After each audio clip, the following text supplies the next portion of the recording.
안녕하세요. 한평생 아파트에 살아온 딩몬입니다. 지금부터 7월 31일 딩몬이의 이야기를 시작할게요.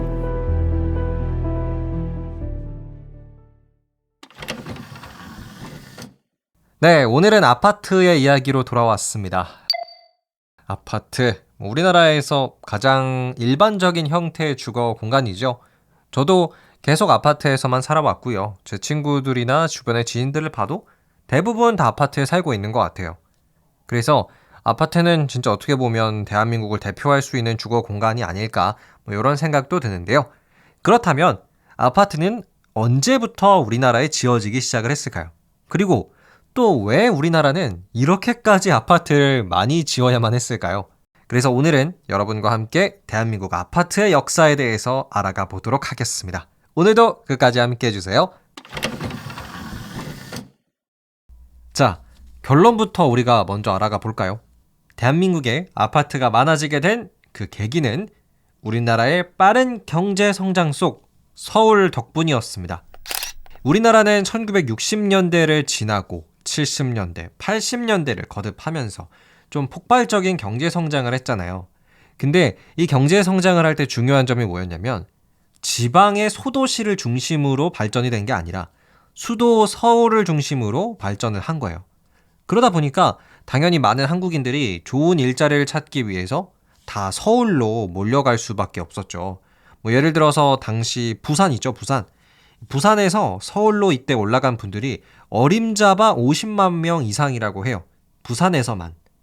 근데 여러분, 서울이 수도치고는 그렇게 큰 사이즈의 도시가 아니라고 해요. 면적이 되게 넓은 곳이 아니라는 뜻인데요.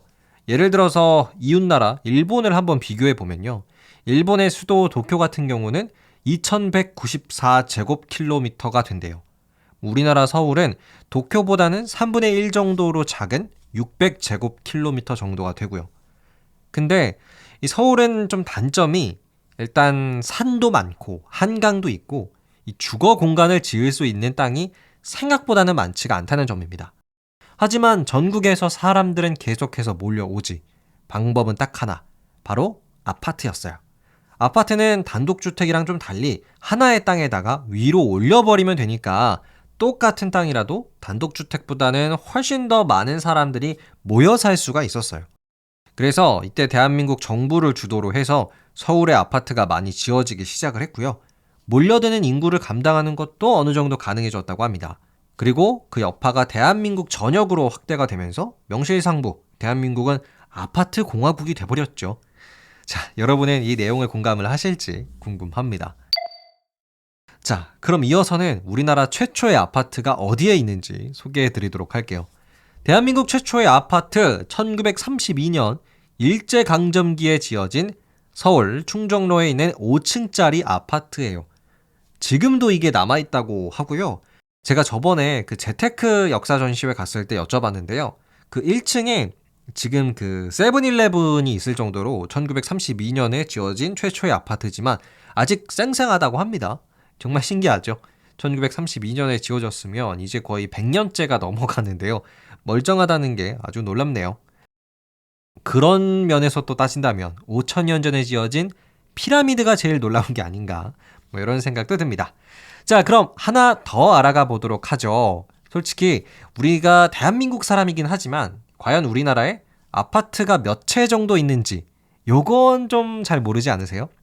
자, 우리나라에는 총 1881만 호의 집이 있다고 합니다. 그 중에서 무려 63.5% 1195만 호의 집이 아파트라고 해요. 그러니까 우리나라 주택 100개 중에서 63개는 아파트다. 이런 뜻이죠. 굉장히 많기는 하죠. 그럼 다른 나라의 경우는 어떨까요? 미국이랑 한번 비교를 해봤거든요. 물론 미국은 이 나라의 크기가 굉장히 넓은 나라죠. 자, 미국은요 77%가 단독주택에 살고 있고요. 오직 20%만이 아파트에 산다고 해요. 우리나라랑은 완전 반대라고 할 수가 있죠. 그리고 제가 미국에 사는 친구한테 한번 들었었는데요. 미국에서 아파트에 산다는 게 그렇게 좋은 주거 환경이 아니래요. 우리나라는 솔직히 아파트에 산다는 뜻이 중산층 이상? 이런 느낌이 좀 있잖아요. 근데 미국 같은 경우는 오히려 아파트에 살면 경제적으로 힘든, 어려운 이미지가 있다고 합니다. 진짠가요, 여러분? 혹시 미국에 사셨거나 미국에 살고 계신 분들께서는 댓글 남겨주시면 감사하겠습니다. 자, 그럼 지금까지는 우리가 이제 대한민국의 아파트가 많아진 이유와 또 최초의 아파트, 그리고 얼마나 많은 아파트가 있는지까지 함께 알아봤는데요. 외국인 입장에서 봤을 때 우리나라 아파트에서 가장 특이한 게 하나 있다고 해요.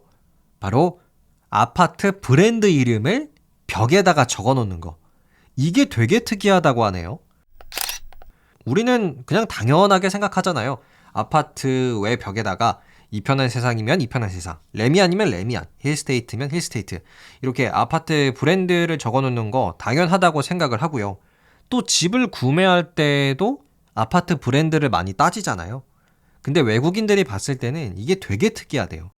왜 아파트에 브랜드가 있는 거고 또 그거를 굳이 왜 벽에다가 이렇게 써놓는지 궁금해 한다고 합니다. 뭐 저는 개인적으로는 아파트에 브랜드가 있는 게 좋은 것 같아요. 뭐 어느 정도 신뢰도 생기고, 또 우리나라는 재벌 구조잖아요. 그래서 삼성이 짓는 게 레미안이고 현대가 짓는 게 힐스테이트니까 뭐 약간은 아파트를 보거나 사는 데 있어서 좀 참고할 만한 기준이 될 수도 있을 것 같습니다. 참고로 2022년 기준으로 아파트 브랜드 중에서 가장 평가가 좋았던 건 힐스테이트였다고 하네요. 자, 그럼 오늘의 아파트 이야기는 여기서 마치겠습니다. 끝! 네, 오늘은 여러분과 함께 아파트 이야기 나눠봤습니다. 대한민국을 대표할 수 있는 주거 형태라고 생각을 하고요. 하나 좀 단점으로 생각되는 것은 역시나 층간소음을 비롯한 이웃 간의 문제겠죠. 특히 층간소음은 아파트라면 겪을 수밖에 없는 문제인 것 같아요. 새롭게 지어진 신축 아파트인 경우는 그나마 좀 덜하다고는 하는데 완전히 없지는 않은 것 같습니다.